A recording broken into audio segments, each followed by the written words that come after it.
오늘 우리에게 주신 하나님 말씀은 로마서 14장 1절부터 4절까지 말씀입니다. 우리 1절부터 4절까지 함께 읽어보겠습니다. 믿음이 연약한 자를 너희가 받되 그의 의견을 비판하지 말라. 어떤 사람은 모든 것을 먹을 만한 믿음이 있고 믿음이 연약한 자는 채소만 먹느니라. 먹는 자는 먹지 않는 자를 업신여기지 말고 먹지 않는 자는 먹는 자를 비판하지 말라. 이는 하나님이 그를 받으셨음이라. 남의 하인을 비판하는 너는 누구냐? 그가 서 있는 것이나 넘어지는 것이 자기 주인에게 있음에 그가 세움을 받으리니 이는 그를 세우시는 권능이 주께 있음이라. 아멘. 네, 제가 이제 어제 우리가 몇 분 모여서 함께 이 비슷한 주제를 가지고 참 생산적인 이야기를 나눈 적이 있는데, 제가 이제 어제 잠깐 서울 다녀올 일이 있어서 서울 다녀오고 또 이제 밤에 이 말씀을 묵상하고 설교를 준비하면서 사실은 공항에서부터 준비를 했어요. 그런데 제가 깜짝 놀랐습니다. 왜냐하면 어떻게 그날 아침에 우리가 이 문제를 가지고 참 은혜롭게 얘기를 나눴는데, 이 말씀이 만약에 제가 성경을 그날 여기저기 이렇게 뽑아가지고 정해가지고 이 본문을 본다면 일부러 선택한 거겠지만, 우리가 지금 로마서 1장 1절부터 쭉 진행하잖아요. 근데 어떻게 또 이 말씀을 주셨을까? 하나님께서 이 말씀을 한번 묵상하고 함께 또 은혜를 나눴으면 좋겠다 하는 그런 뜻인가 보다 하고 생각하고 말씀을 준비했습니다. 자, 이 말씀을 우리가 볼 때에는 일단 이 로마서가 쓰여진 그 당대에, 이 본문이 쓰여진 그 당대의 상황들을 우리가 봐야 되고, 또 동시에 그것에서 그치면 안 되고, 오늘날 성경은 오늘날 우리에게 주시는 말씀이기 때문에 오늘날 이 시대에 이 말씀을 어떻게 적용할 것인가, 여기까지 우리가 살펴봐야 될 것 같습니다. 자, 2000년 전에 로마 교회 당시에는 어떤 논쟁이 있었냐면 아디아포라라는 논쟁이 있었습니다. 이제 헬라어죠. 아디아포라라는 논쟁이 있었는데, 이건 뭐냐면 복음에 관한 문제는 아닌데, 즉 우리의 구원을 결정하는 복음의 문제는 아닌데, 그런데 성도들 사이에 굉장히 중요하게 언급되어지는 성도들의 신앙생활에 관련되어 있는 문제들에 관한 논쟁입니다. 그걸 아디아포라라고 하는데요. 이 당시에 로마 교회에는 두 가지 아디아포라 문제가 아주 중요하게 대두했습니다. 하나는 뭐냐면 우리 내일 이제 또 보게 될 본문의 말씀이기도 한데요. 날과 절기에 관한 문제예요. 그래서 어떤 날이랄지 어떤 절기, 예를 들면 안식일. 자, 여러분, 우리 초대교회 때는 언제 예배를 드렸을까요? 무슨 요일날? 우리 생각에는 당연히 교회니까 주일, 일요일날 예배를 드릴 것이다 라고 생각하지만, 사실 초대교회 당시에는 그렇게 어려운 문제가 아니었습니다. 왜냐하면 여러분들이 사도행전 1장, 2장 쭉 읽어보시면 아시겠습니다만, 사실 초대교회 때는 매일 모였어요. 그러니까 매일 모였기 때문에 매일같이 모이기를 힘쓴다. 매일같이 또 모여서 하나님 말씀을 나누고 예배했습니다. 그런데 지금처럼 이렇게 갖추어진 이런 예배 형태는 아니고, 모여서 같이 식사하고, 그러니까 예를 들면 이런 거죠. 오후에 직장 생활 다 끝나고, 나가서 밭일 끝내고, 또 가축 이렇게 먹이는 거 끝내고, 날이 어두워지면 지금처럼 전기가 있는 것도 아니고, 문화 활동을 하는 것도 아니고, 할 게 없잖아요. 그러니까 모여서 그냥 밥도 같이 먹고, 예배도 같이 드리고 했습니다. 근데 사도행전을 여러분들이 잘 읽어보시면 아시겠습니다만, 초기에 그런 형태의 예배 모임은 가면 갈수록 이제 좀 이렇게 조직화되고 또 모이는 날짜들이 줄어듭니다. 그래서 초기에는 어떻게 됐냐면, 그 다음에는 어떻게 됐냐면 주로 토요일과 일요일 이틀에 걸쳐서 모였어요. 그러다가 이제 점점 토요일에 모이는 무리들, 일요일 즉 주일에 모이는 무리들, 이렇게 이제 모이게 되다가 4세기에 이르러서 기독교가 로마의 공식 종교로 인정되면서 이제 일요일 즉 주일날 모이는 것이 확정이 됩니다. 그러니까 이 주일날 즉 일요일날 모여서 공예배를 드리는 것이 확정된 것은 예수님께서 이 땅에 오신 지 거의 400년 가까이 흐른 후의 일이에요. 그 전까지는 토요일도 모이고 주일도 모이고 또 이렇게 했습니다. 그러다 보니까 어떤 날이 더 중요하냐, 또 절기들 가운데서는 어떤 절기가 더 중요하냐, 이런 것 가지고 많이 논쟁이 됐습니다. 자, 그 다음에 두 번째 논쟁은 뭐냐면 먹는 음식에 관한 그러한 그 생활에 관련되어 있는 그런 논쟁이 주를 이뤘습니다. 왜 그런 논쟁이 주를 이뤘냐면 현실의 문제였거든요. 자, 이 당시에는 지금도 여러분 소 한 마리를 잡는 것은 굉장히 많이 돈이 들어가는 거잖아요. 지금은 이제 뭐 경제가 발전하고 사람들의 생활 수준이 발전했기 때문에 뭐 소고기 한 근, 두 근 사는 것이 크게 어려움은 없을 겁니다. 하지만 2000년 전에 이 로마 시대에는 고기가 굉장히 귀하고 비싼 거였기 때문에 어떻게 했냐면, 일단 여러분 로마에 가면 판테온이라는 신전이 있어요. 거기에 보면 아주 다양한 신들이 있는데 그렇게 이제 우상을 많이 섬기는 도시였습니다. 그러다 보니까 이 도시에서 도축한 웬만한 고기는 전부 먼저 신전으로 들어가요.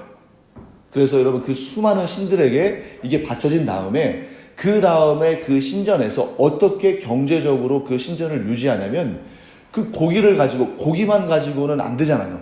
돈이 있어야 이제 운영이 되고 하니까 그 고기를 다 소매상들에게 팝니다. 시장에.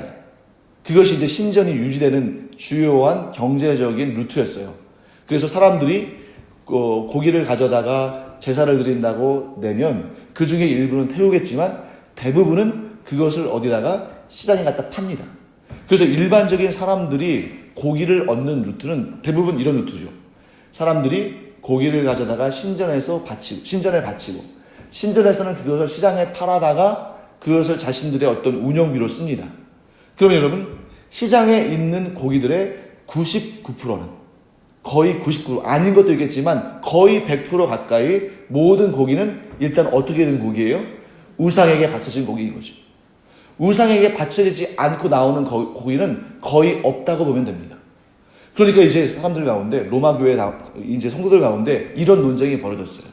어떤 사람들은, 야, 분명히 레위기 11장을 비롯해서 성경에는 음식물의 규례들이 있다. 그리고 어떻게 우상에게 바쳐진 그러한 고기를 우리가 먹을 수 있겠냐? 절대 그럴 수 없다. 이것은 우리가 어떻게 쓰든지 막아야 할 일이다. 우상에게 바쳐진 고기를 먹는 것은 곧 우상을 섬기는 것이나 마찬가지다. 이렇게 주장하는 사람들이 있었습니다. 그래서 여기 보시면 2절 말씀에, 자, 후반부를 보시면 믿음이 연약한 자는 채소만 먹느니라. 자, 여기에서 오늘날 채소만 먹는 사람들은 경제적으로 부유한 사람들이 많을까요? 아니면 경제적으로 좀 여유가 없는 사람들이 많을까요? 오히려 이 시대는 채식만 먹는 사람들은 더 경제적으로 좀 여유가 있어가지고 자기 몸 관리하고 뭐 체중 관리하고 이런 사람들이 주로 채식을 하는 경우가 많잖아요. 하지만 이 당시에는 어떤 사람들이 채소만 먹었냐면 돈이 아주 없어서 정말 고기를 사 먹을 수 없는 사람들이거나 혹은 이렇게 유대교적인 배경 가운데 신앙생활을 하고 있는 그리스도인들이 채소만 먹은 것입니다. 반면에 어떤 이는 어떻습니까? 야, 우리가 우상에게 바쳐진 고기라 할지라도 전혀 거리낌이 없다.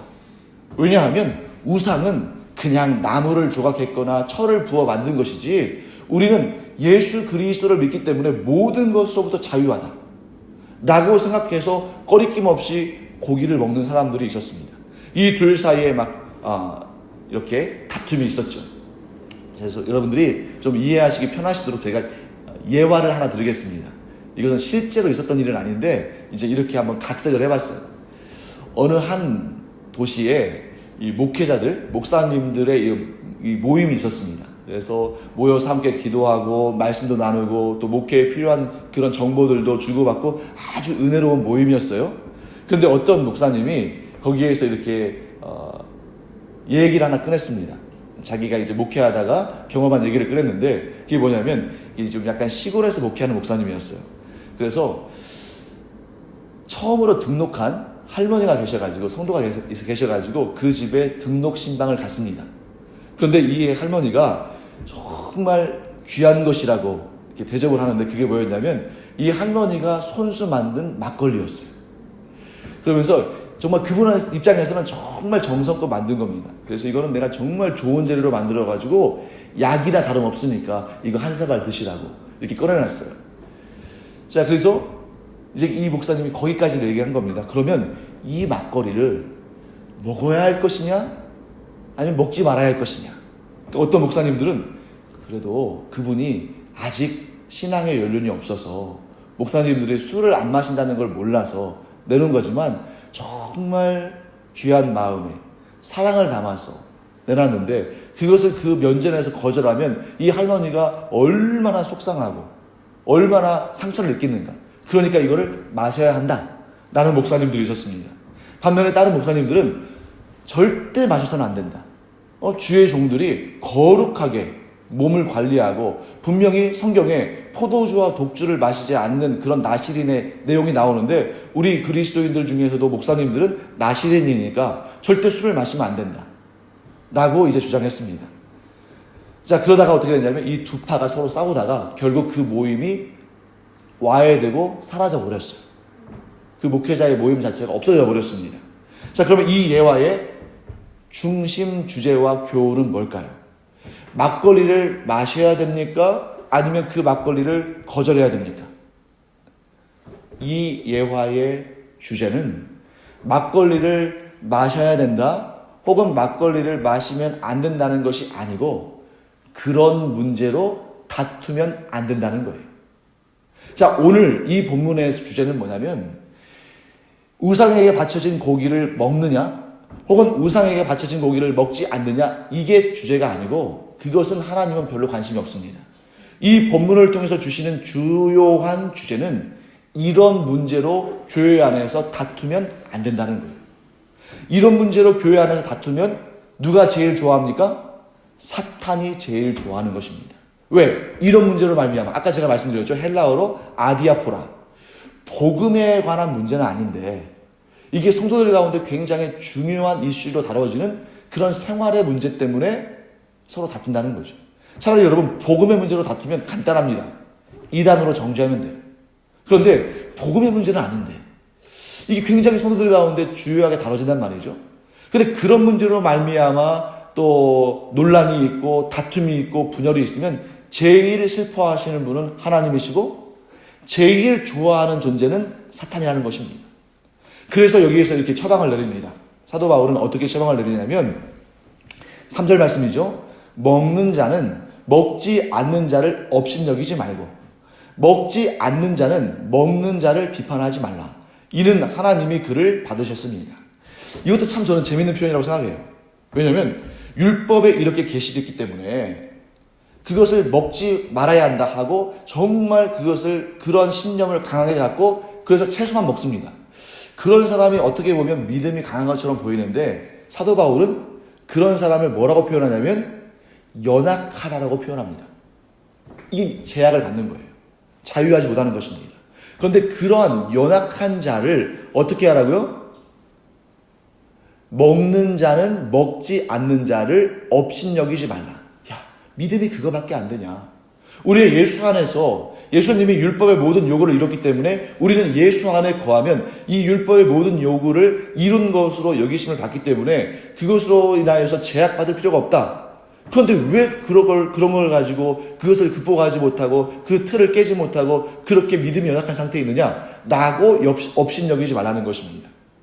또한 먹지 않는 자, 그런 율법적인 규정들을 지키기 위해서 자기 자신은 그런 것들을 다 하지 않고 채소만 먹는데 어떤 이들은 막 그 우상에게 바쳐진 고기를 먹잖아요.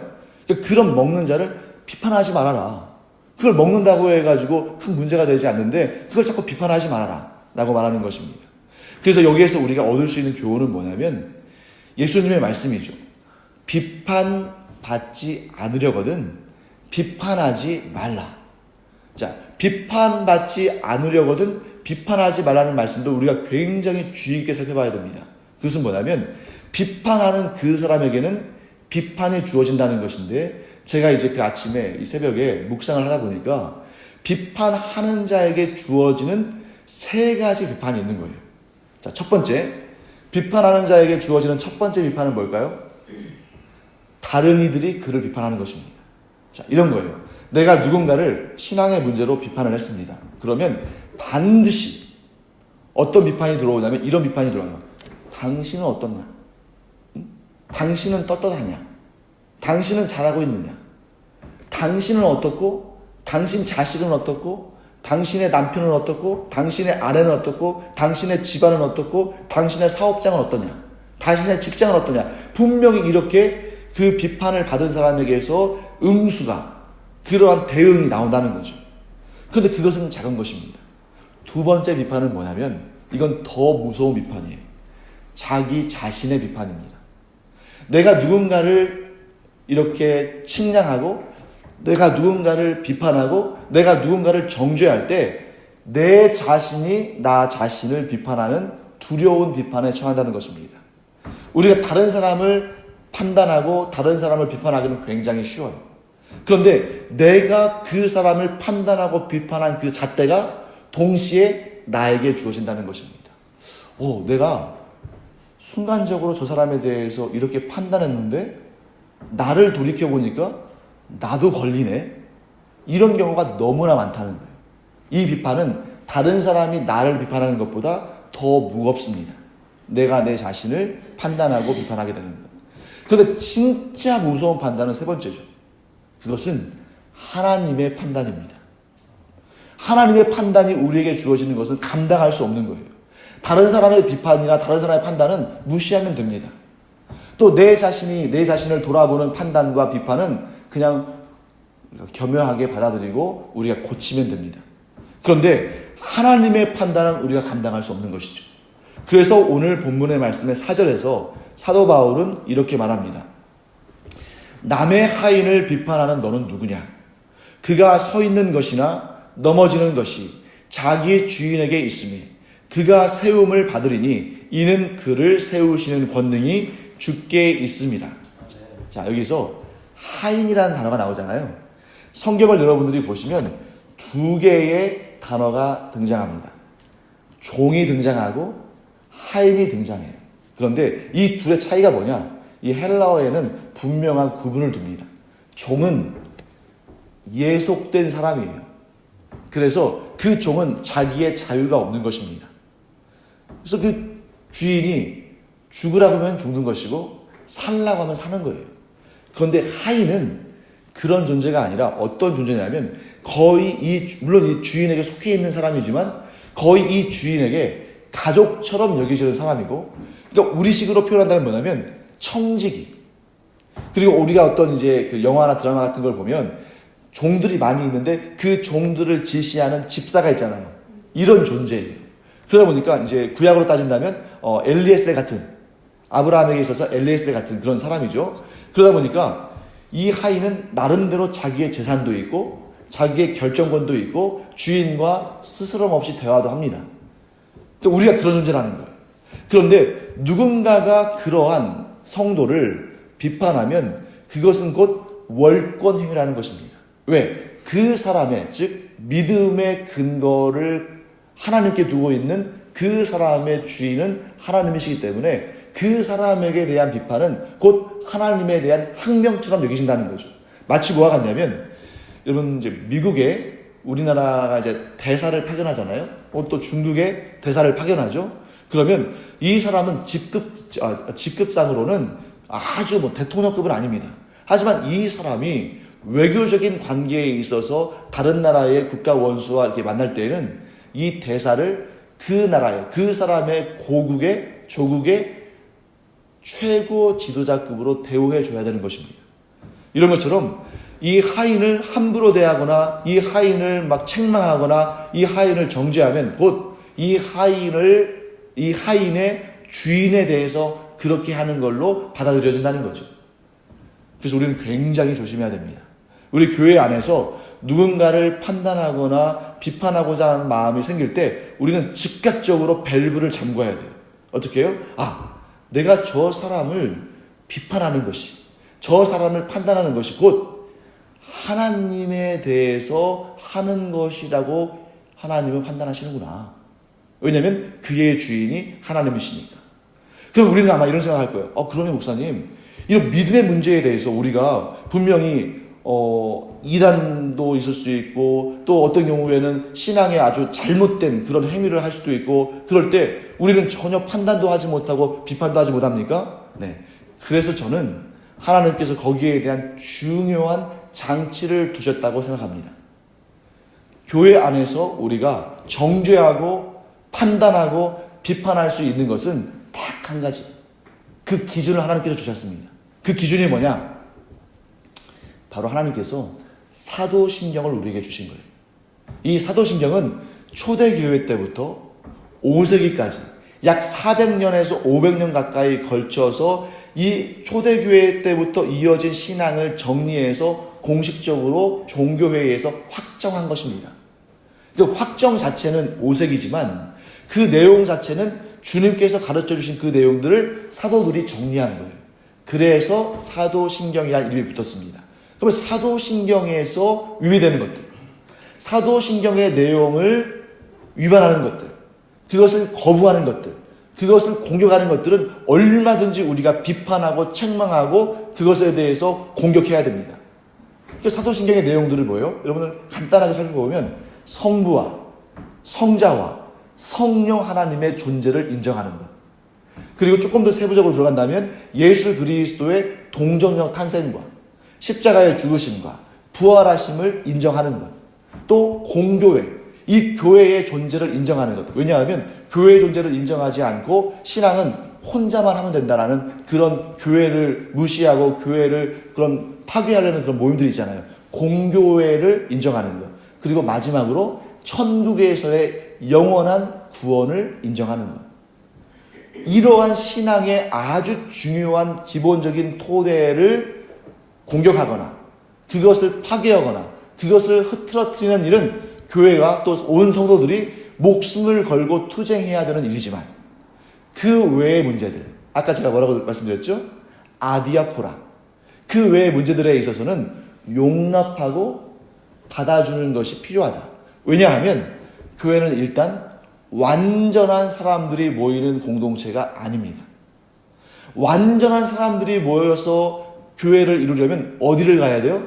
천국에 올라가서만 가능한 일이에요. 그래서 교회 안에는 아주 보수적인 사람들에서부터 아주 진보적인 사람들에 이르기까지, 그리고 그 가운데는 아주 수많은 그러한 이 위치들이 있습니다. 그러니까 완전히 보수적이라고 하면은 완전히 그 극단이 아닌 이상은 나머지 사람들을 전부 진보적이라고 보는 거예요. 이게 굉장히 상대적인 거죠. 예를 들어 보겠습니다. 주일날 교회에 나오는 방식을 볼 때 이렇게 볼 수 있어요. 어제도 제가 잠깐 그런 말을 한 적이 있었는데, 이제 여러분들이 교회에 나오실 때 차를 타고 오시잖아요. 그래서 차를 타고 오는데 중간에 기름이 떨어졌어요. 그러면 이 기름을 떨어졌으니까 차를 거기 세우고 걸어와야 되느냐, 아니면 주유소에 가서 돈을 내고 주유를 하고 차를 타고 와야 되느냐, 이게 논쟁이 될 수 있거든요. 그러면 보다 더 좀 전통적인 혹은 보수적인 이러한 견해를 가지면 주일날 돈을 쓰면 안 됩니다. 그러니까 거기서 걸어와야 됩니다. 이렇게 얘기할 거예요. 그런데 더 경건한 그런 마음에 열심히 있는 분들은 왜 주일을 떨어지게 만듭니까? 그 전날 다 준비해 놔야 되는 거 아닙니까? 이렇게 말할 거예요. 그런데 그것도 또 끝이 아니에요. 그보다 더 경건하다는 분들은 주일날 차를 탄다뇨? 차를 타는 것은 일하는 거 아닙니까? 운전하는 거 용납할 수 없습니다. 걸어와야죠. 그러면 이제 그보다 더 경건에 열심을 푸는 사람들은 뭐라고 말할 거냐면, 주일날 얼마나 걸어오셨습니까? 네, 1시간쯤 걸어왔습니다. 주일날 1시간씩을 걸어오다니. 분명히 성경에는 주일날은 대략 5리 정도, 그러니까 그거는 약 30분 정도 거리, 30분 정도는 용납되지만 어떻게 1시간을 걸어옵니까? 그거는 일하는 것입니다. 그보다 더 경건하게 생각하는 분들은 주일날 교회 옆에서 텐트를 치고 자야죠. 어떻게 30분이나 걸어옵니까? 그보다 더 경건한 사람은 교회 주일날 예배당에 이불을 깔고 거기서 자야죠. 자, 이렇게 정말 이것이 바로 구약시대에 이 복음의 원뿌리는 하나인데 거기에 울타리를 치는 겁니다. 계속. 그러다 보면 나보다 더 경건하지 못한 사람들이라고 판단하고 정죄하기 쉽다는 거죠. 그래서 저는 여러분들에게 이렇게 정리하고 싶습니다. 우리가 목숨을 걸고 지켜야 할 기본적인 내용들은 하나님께서 또 예수님께서 사도들을 통해서 사도신경에 담아 놓으셨습니다. 그러면 그 사도신경에 우리가 고백하는 그런 믿음의 내용들은 우리가 목숨을 걸고 지키고 온갖 투쟁을 다해서 지켜야 됩니다. 하지만 그 외의 문제들, 상황과 환경에 따라서 적용할 수 있는 문제들, 아디아포라의 문제들에 대해서는 그 판단은 하나님께 맡기고 우리는 저렇게도 할 수 있겠구나, 또 저런 생각도 가질 수 있겠구나 하고 서로 용납하고 1절 말씀처럼 믿음이 연약한 자를 너희가 팠되, 그런 연약한 상태에서 충분히 있을 수 있습니다. 누구 다 처음부터 믿음이 강할 수는 없겠죠. 신앙생활을 처음 하는 사람도 있을 수도 있을 것이고 또 다른 분위기의 신앙교육을 받아왔던 사람들도 있을 것입니다. 그러나 교회 공동체는 이 모든 이들을 받고 그들의 의견을 비판하기보다는 그들을 위해서 기도해주고 인정해주고 용납해주고, 그러면서 우리가 무엇에 힘써야 되냐면 교회의 하나됨을 힘써야 됩니다. 왜냐하면 이런 아디아포라 문제 때문에 교회가 다투고 분열하면 반드시 사탄이 기뻐한다. 반드시 그 가운데에서는 사탄의 역사가 일어난다. 그래서 우리가 누군가에 대해서 원망하는 마음, 누군가에 대해서 판단되는 마음, 누군가에 대해서 정죄하고 싶은 마음이 들 때에는 반드시 기억해야 됩니다. 이것은 하나님이 주는 생각이 아니라 사탄이 심어주는 유혹의 생각이다. 그래서 여러분과 제가 우리의 신앙은 개인적으로는 오직 하나님 앞에서 나의 경건한 생활을 드리는 것이고, 또 공동체적으로는 우리가 이 사도신경과 같이 교회가 반드시 지켜야 할 신앙의 내용들에 대해서는 철두철미하지만, 그러나 아디아포라와 같이 우리의 경건의 생활에 관련되어 있는 부분에 있어서는 우리가 용납해주고 또 인정해주고, 또 내가 판단하기에는 저것은 잘못됐다 보여지면 그를 위해서 기도해주고 품어주는 그런 은혜 있는 여러분과 제가 되기를 간절히 축원합니다. 기도하겠습니다. 하나님 아버지, 주님의 은혜를 감사드립니다. 초대교회에 있었던 이 문제들이 오늘날 우리 시대에도 여전히 있는 것을 봅니다. 그러나 사도 바울이 우리에게 권면한 것처럼 우리가 판단하고 비판하고 정죄하기보다는 우리가 신앙의 근본을 함께 가지고 있다면, 우리가 한 예수 그리스도를 섬기고 있다면 서로 품어주고 용납하고 정죄하지 아니하고 판단하지 아니하고 오히려 그를 위해서 기도해주는, 사랑으로 품어주는 그러한 저희들 되게 하여 주시옵소서. 또한 동시에 우리 스스로는 하나님 앞에 내가 정한 그런 경건의 분량대로 힘써 거룩한 삶을 살게 하여 주시옵소서. 그러함으로 말미암아 우리 가운데에 예수 그리스도 안에서 하나됨이 있게 하여 주셔서 사탄이 우리를 시험하지 못하도록, 그래서 교회 공동체가 분열되거나 파괴되는 일이 없도록 하나님께서 지켜주시고 보호하여 주시옵소서. 감사드리며 예수님의 이름으로 축복하며 기도합니다. 아멘. 이제는 우리 주 예수 그리스도의 은혜와 하나님 아버지의 놀라우신 사랑과 성령의 감동, 감화, 위로, 교통하심이 이 시간 예수 믿는 그 믿음을 반드시 지킬 뿐만 아니라, 그러나 교회 공동체의 하나됨을 위해서 서로 또 같은 신앙을 고백하는 사람들끼리 용납하고 관용하는, 또 그러므로 교회의 하나됨을 유지하기를 원하는 주님의 사랑하시는 모든 성도들 위에 이제로부터 영원토록 함께 있을지어다. 아멘. 우리가 또 이 시간 교회 공동체의 덕을 위해서, 또 우리 개인의 신앙생활의 견고함을 위해서, 또 교회의 하나됨을 위해서 함께 합심하여 기도할 때에 하나님 안에서 우리가 승리하기를 축원합니다. 기도하겠습니다.